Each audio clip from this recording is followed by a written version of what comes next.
100 milliamperes, so matagal din tumalo. But beha, may iba't ibang kulay pa to na aesthetic. Problema mo na yun kung ano gusto mong bilhin. O magkakaalaman na dahil bubuksan natin yung parang pa-aircon niya dito. O tumingin, parang hindi ka na grade 2. Oh. Ayan, pipindutin natin itong nasa baba, yung parang snowflakes niya para lumabas yung aircon. Ayan, may paganyan dapat magi-green. Ayan na siya, B.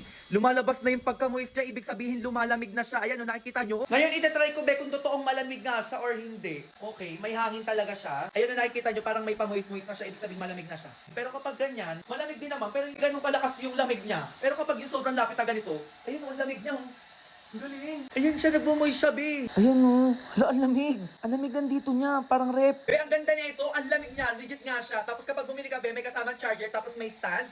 So itatayo nyo ng ganyan. Tapos nandito yung cellphone mo kapag manonood ka. Ayan na nakikita mo. Uy, perfect siya ha. Lalo na kapag nasa labas kayo na mainit-init. Mga pag gano'n, naiintindihan mo. Hindi ka na magreklamo. Ano? Ang init. Ito na, may pa-aircon tayo.